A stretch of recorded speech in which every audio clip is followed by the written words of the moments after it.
Hola, estimados estudiantes, ¿cómo les va del Liceo 4? ¿Hubo algún otro lector del Lazarillo de Tormes que esté en busca de elementos de análisis para la mayor comprensión o disfrute y apreciación de esta obra tan importante en la historia de la literatura?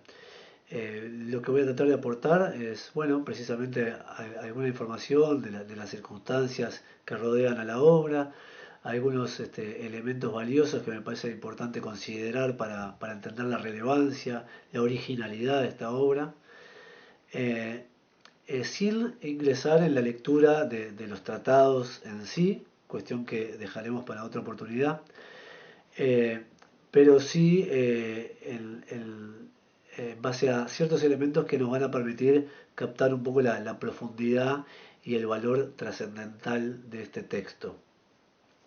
En primer lugar, señalar la fecha de 1554 como el año que se estima que esta obra fue publicada, por más que, bueno, no es del todo certero este dato, ¿no? Pero en todo caso las ediciones más antiguas datan de esa fecha.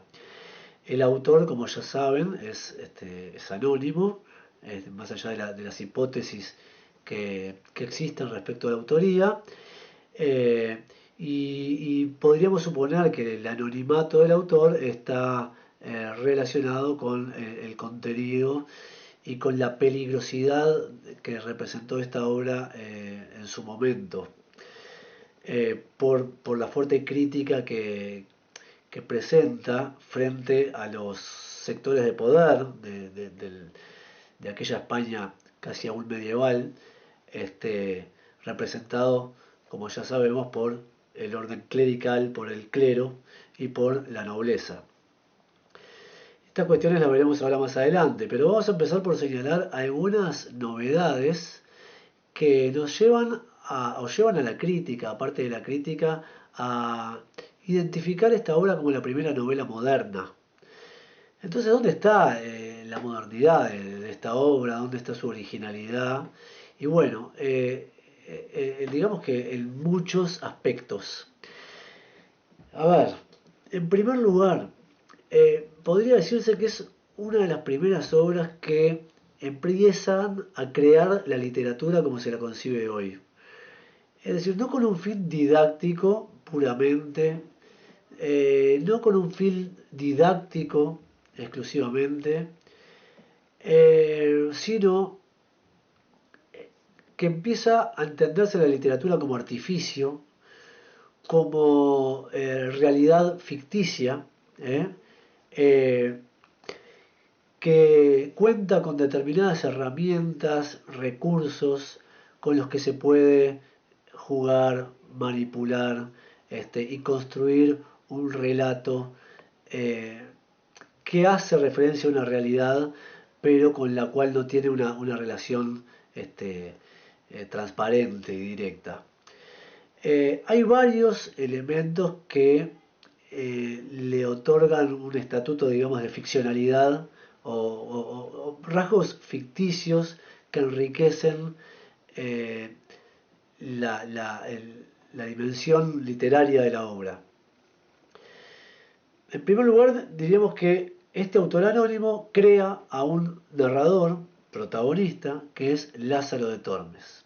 Bien, ahora bien, no solamente se crea a un emisor, sino que también la obra integra a un destinatario, que es vuestra merced. O sea que el texto tiene un marcador allí que es vuestra merced de destinatario. El texto simula no estar dirigido a nosotros, lo cual no es verdad. En definitiva, todo texto está dirigido a sus lectores, pero finge estar dirigido a un destinatario denominado vuestra merced. Por lo tanto, el texto adquiere forma de carta, de alguna manera, ¿no? En el que un emisor emite un mensaje, es decir, este largo texto, con sus 7 tratados, a un destinatario ficticio. Y recibe, como recién les decía, el formato de carta, sin ser realmente una carta, porque tal destinatario no existe. Pero esa carta también adquiere un tono autobiográfico, así que estaríamos también frente a una autobiografía ficticia. ¿Por qué un tono autobiográfico? Porque por el motivo que ahora vamos a revelar, la carta narra precisamente la historia, o parte de la historia, momentos más importantes de la vida de Lázaro. Entonces, este personaje relata sobre su propia vida, constituyendo de esta manera una autobiografía o una autobiografía ficcional, porque sobre quien recae el relato es un personaje. Muy bien, ahora para que una carta exista debe haber un motivo, ¿no? Entonces el motivo es muy curioso y está muy bien presentado. En Lázaro el motivo de la carta sería responder a un pedido de vuestra merced a que relate por extenso el caso. Que se relate por extenso el caso. Ahora bien, eso nos pone a nosotros, lectores, como algo así en la situación de querer entender una charla que ya ha comenzado y una charla ajena. Cuando nos vemos como llevados a tratar de adivinar de qué se está hablando, entre quiénes se está hablando, cuál es el vínculo que relaciona a el emisor con el destinatario, a qué se refieren por el caso, cuál es la gravedad del caso. Y todos estos vacíos, digamos, estas ausencias del texto, también son manifiestan la originalidad, la creatividad, la astucia, ¿no? de su autor. Empezándose a constituir los rasgos de la novela moderna, la intriga, el uso medido y consciente de la información que se brinda, haciendo partícipe al lector, tratando de ir hilvanando ese hilo narrativo compartido entre los silencios, entre la información que no está y la información que el texto nos provee. Otra característica formal del texto, además de los ya nombrados, aquello de el emisor ficticio con el destinatario ficticio, la forma epistolar, es decir, de carta, el relato autobiográfico ficticio, la insinuación sobre un caso. Además de todo esto, aparece también la función del prólogo, desde una posición absolutamente también original. El prólogo suele ser suele ser un texto previo que no pertenece a la ficción, o sea, anterior al comienzo de la obra, ¿verdad? En este caso, el prólogo ya se inserta en la ficción, o sea, es un prólogo también ficticio, fundamental para poder reunir los diferentes elementos del relato. Ya forma parte de la ficcionalidad en la medida de que es Lázaro el que el dueño de la voz de ese prólogo. Ya aparece el destinatario y se nos revelan ahí o se nos insinúan algunas cuestiones del motivo por el cual este relato se va a desplegar más adelante. Motivo que nunca se nos va a explicitar del todo y que se va a ocultar tras esa denominación de el caso, y que recién hacia el final del libro vamos a intentar reconstruir mentalmente cuál era tal caso al que hacía referencia al principio de la obra en el prólogo. Entonces va a ser necesario que vayamos a la lectura del prólogo y principalmente a el último párrafo. que es allí donde se contiene la información más relevante. Lo anterior lo dejo para que ustedes, si gusta, realicen la lectura, pero no tiene mayor importancia en la obra en general y en la estructura de la obra. El último párrafo del prólogo dice: suplico a vuestra merced reciba el pobre servicio de mano de quien lo hiciera más rico, si su poder y deseos se conformaran. Por supuesto, cuando leo esto en clase nadie entiende nada, lo cual es bastante comprensible. Pero lo que les quiero hacer notar es que por primera vez aparece el apelativo ese a vuestra merced, ¿no? Suplico a vuestra merced.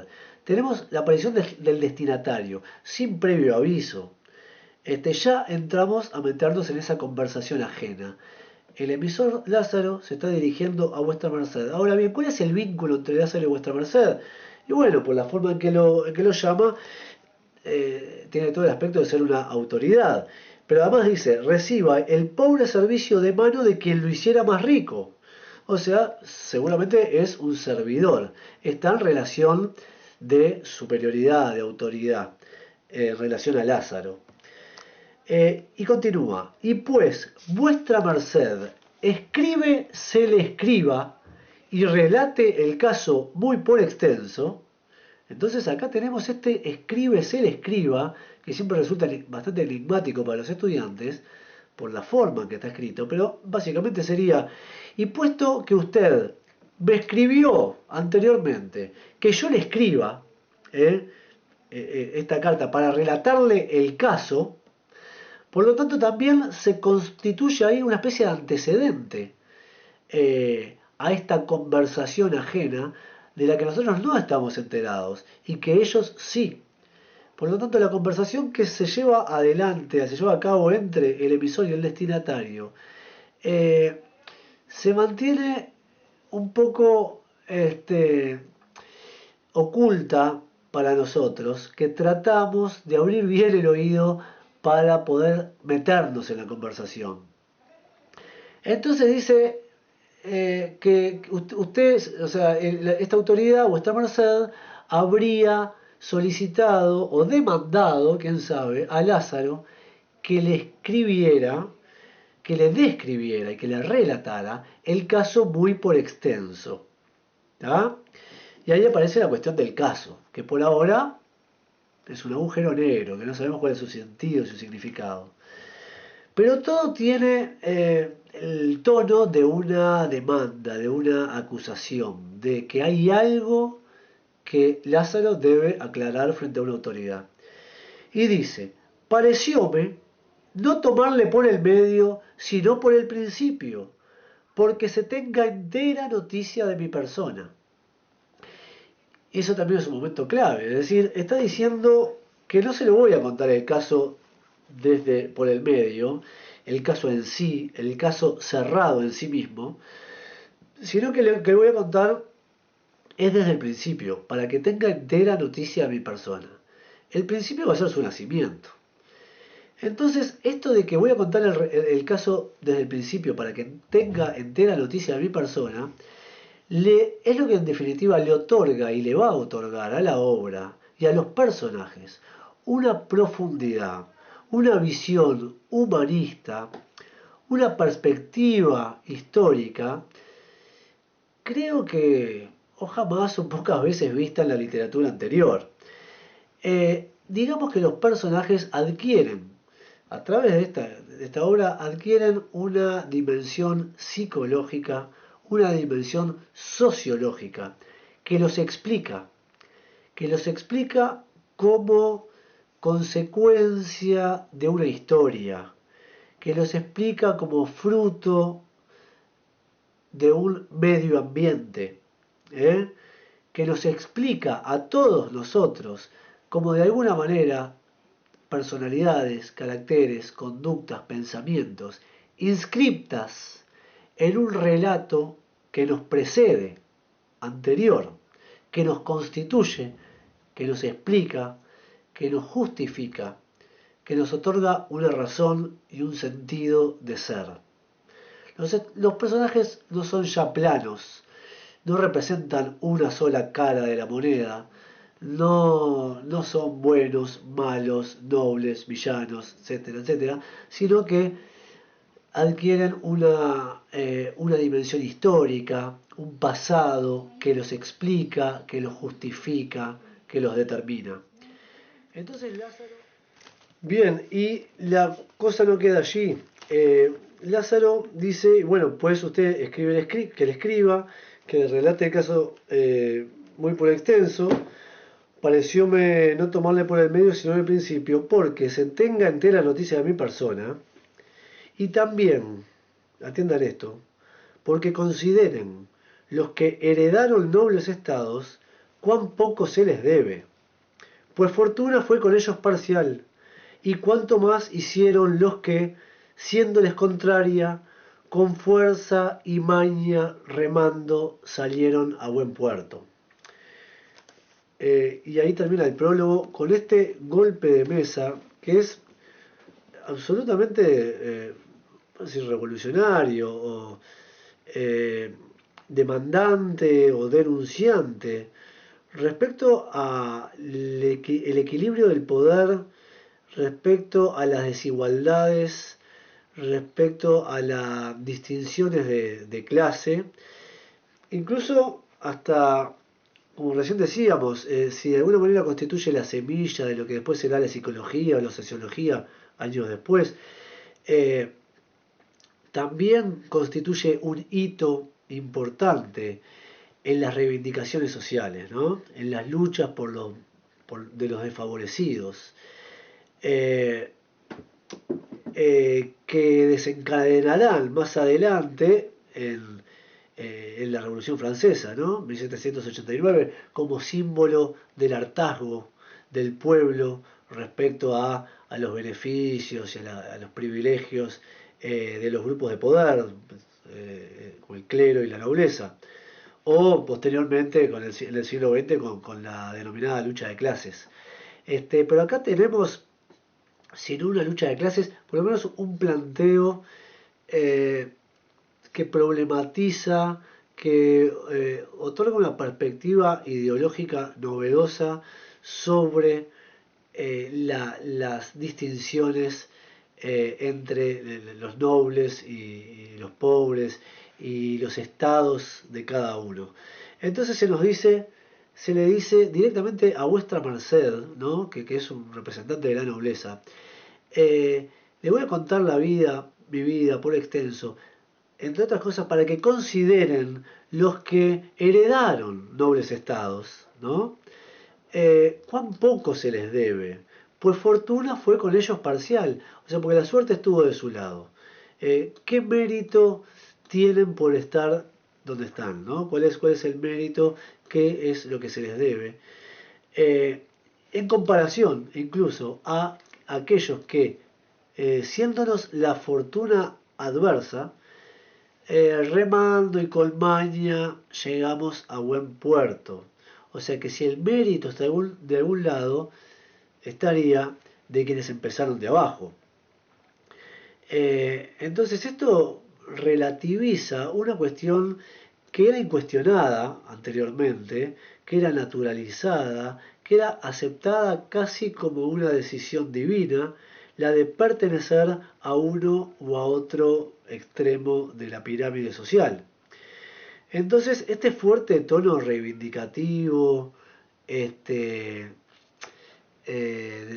reivindicación social, se va a dar a lo largo de todo el texto y es uno de los aspectos que hacen a esta obra también una obra diferente, que naturalmente o que explica el hecho de que haya sido prohibido durante siglos por la Inquisición.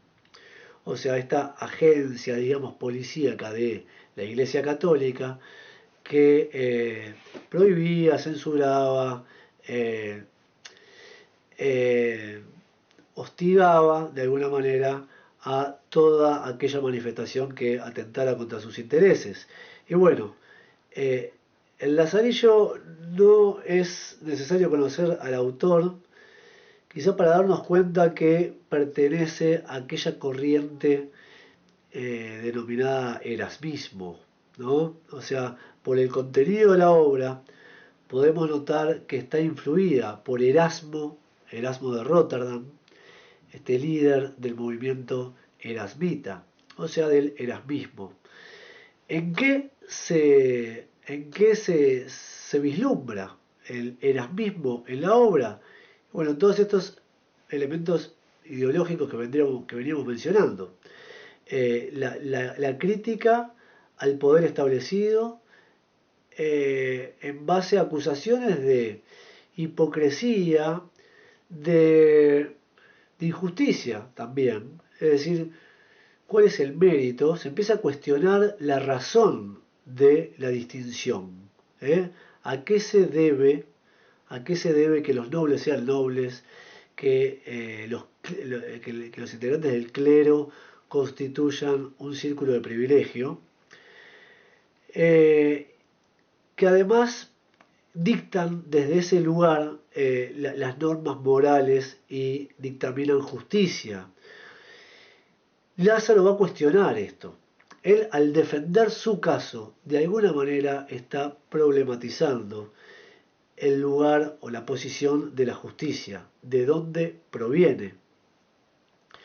Y para esto tengo que relatarles brevemente, aunque voy a funcionar un poquito de spoiler, como dicen ahora, de esto de ir al final de la obra, ¿no? Al final de la obra nosotros podemos reconstruir muy, muy agarrado de alfileres, ¿no? Pero, ¿cuál es el problema? ¿Cuál es el caso al que Lázaro está tratando de justificarse?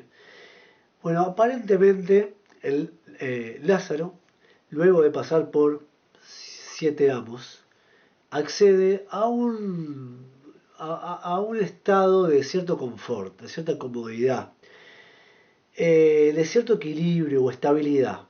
Tiene su casa, tiene mujer y tiene alimento, abrigo, y puede estar tranquilo por primera vez en su vida de poder descansar de esas urgencias que lo acecharon durante toda su vida, cuya prioridad fue poder comer para subsistir. Ahora aparentemente a Lázaro lo estarían acusando de una deshonra, de haber sido deshonrado por la infidelidad de su esposa, quien aparentemente estaría teniendo una relación en secreto con algún personaje de poder, posiblemente su amo o un señor de estatura. Por lo tanto, Lázaro, ante los rumores, opta por hacerse el distraído, opta por no querer saber, para así poder mantener ese estado bueno, justamente de estabilidad al que ha alcanzado después de mucho trajinar. Por lo tanto, se lo acusa de deshonra ante la infidelidad de su mujer, dado que en aquella época la infidelidad de una mujer recaía sobre la mujer, pero sobre todo sobre el hombre, quien era el principal responsable de cuidar su honra. Y cuidar su honra significa también cuidar la del grupo de varones nobles. Es decir, si tu mujer te está deshonrando por serte infiel, más vale que defiendas tu honra, porque si no, tu deshonra va a estar salpicando hacia nuestro estado de hombres nobles. Es nuestro deber y nuestra responsabilidad actuar, intervenir y no permitir que estas cosas sucedan, ¿no? Desde esa visión patriarcal, naturalmente, de aquella época. Por lo tanto, Lázaro, en lugar de intervenir y en lugar de poner en peligro esa estabilidad que había conseguido, opta por privilegiar aquello que ha sido su anhelo a lo largo de toda su vida, que fue poder saciar el hambre. Entonces, de alguna manera, hay un cuestionamiento hacia vuestra merced y hacia este grupo de nobles cuya nobleza fue heredada, no evidencia de ningún mérito en particular, Lo que les está diciendo de alguna manera es como una confrontación de morales, ¿no? Es decir, ahora ustedes que me están juzgando, ¿desde dónde? Desde qué base moral? Y desde qué base moral actúo yo. Y con eso pretende justificarse de alguna manera, ¿no? Es decir, ustedes me hablan desde la moral de la honra. La moral de la honra solo pueden acceder a aquellos que no tienen o que no pasaron por necesidades como el frío, el hambre, la falta de techo. Eh, o sea que está sostenida sobre una situación de privilegio, a la que accedieron no por mérito propio, sino por herencia. O sea, no hay superioridad moral en sus este, en su actuación, en su conducta, eh, sino que más bien es fruto de circunstancias fortuitas, casuales. En cambio, yo provengo de la moral basada en el hambre. O sea que mi prioridad es comer, no ser un hombre honrado, con lo que sea que eso signifique para los hombres honrados. Algo que Lázaro nunca va a comprender bien a lo largo de la obra, ¿no? ¿Por qué les preocupa tanto la honra, ¿no? Cuando hay necesidades tanto más eh, importantes y necesarias y bueno, como el poder comer. Entonces, de alguna manera, Lázaro los enfrenta con su historia. Los enfrenta con su historia y no desde el lugar, desde un lugar cuestionador, desde un lugar, eh, yo no soy menos, yo no soy menos que ustedes. Yo puedo estar, eh, puedo ser diferente, puedo perseguir otros objetivos, pero porque mi historia me ha condicionado, así como su historia los condiciona a ustedes. Hay una visión como polifónica, ¿no? Es decir, las distintas voces contienen una verdad y esa verdad es relativa a las condiciones históricas que las originaron. ¿eh? Entonces, con esto y lo que les mencioné anteriormente, este aspecto formal de la obra, su ficcionalidad, su novedad en cuanto a género literario, su astucia, su osadía, eh, este, más estos atributos ideológicos, reivindicadores, terminan de conformar una obra absolutamente novedosa, un verdadero hito en la literatura, un momento de quiebre, eh, síntoma de el año, de la época en que fue publicado. ¿No? Ese pasaje de la Edad Media, al Renacimiento y al Barroco. Fíjense que la obra eh, recibe como personaje central a un ser marginal, a un ser anónimo, un ser que anteriormente quedaba por fuera de los marcos de una pintura o por fuera de la cobertura de un libro. La literatura anterior eh, recurría a personajes dignos de ser relatados o de ser retratados. Y estos serían personajes de la nobleza o episodios bíblicos o personajes del clero. Siempre las historias contadas desde dentro del palacio. Y acá tenemos la cámara que sale e ingresa y recorre las callejuelas medievales del pobrerío y del pueblerío, ¿no? Eh, Así como en pintura veíamos también en clase la aparición con el barroco, ¿no? La aparición de lo imperfecto, la aparición de lo indecoroso, la aparición de lo vulgar, de la gente común, del borracho, del hombre comiendo, de los niños jugando o sucios o sacándose pulgas. Bueno, acá tenemos en literatura ese mismo correlato, ¿verdad?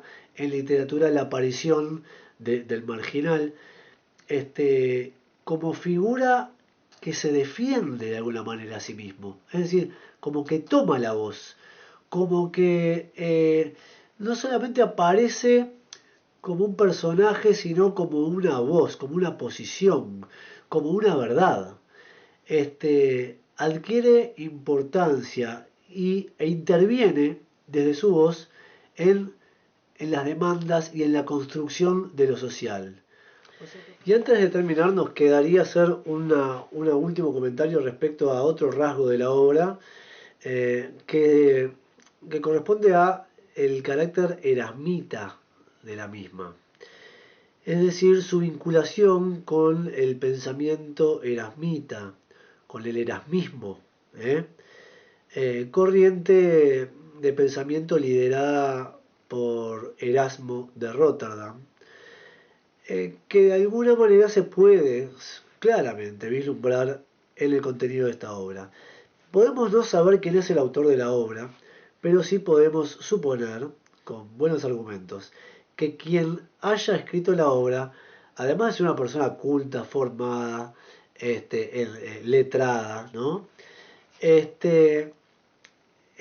Adhería a las ideas de Erasmo de Rotterdam.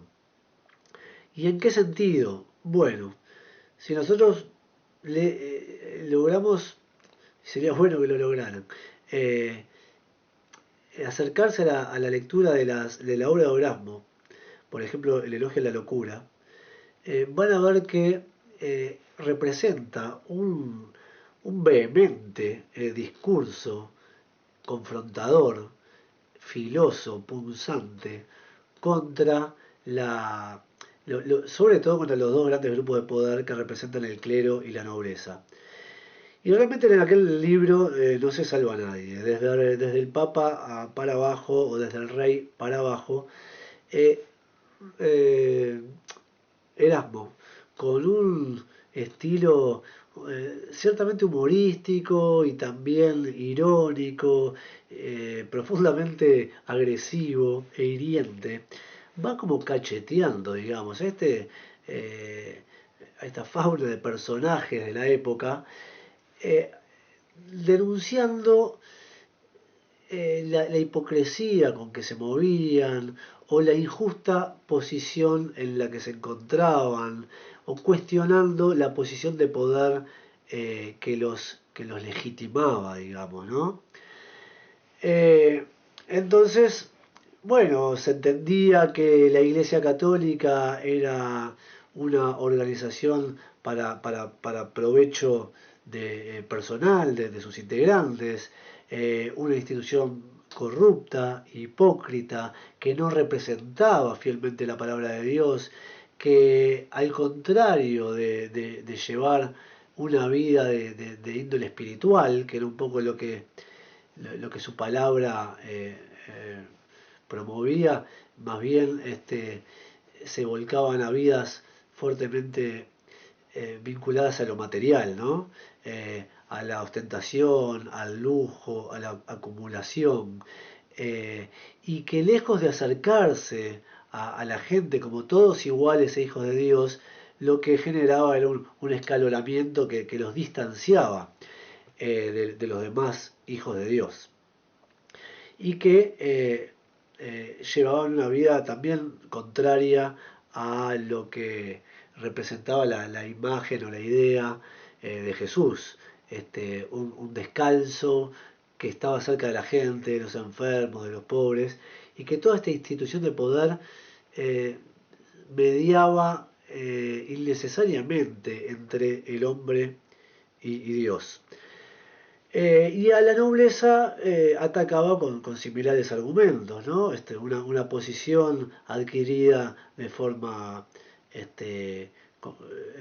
desmerecida a partir de la existencia de la herencia y que cuidaban sus formas, sus apariencias, excesivamente ceremoniosa,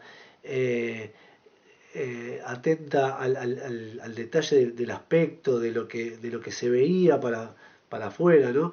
Pero que por dentro, en la intimidad de estas vidas, llevaban vidas bastante deshonrosas, miserables, que no condecían con su supuesto estado.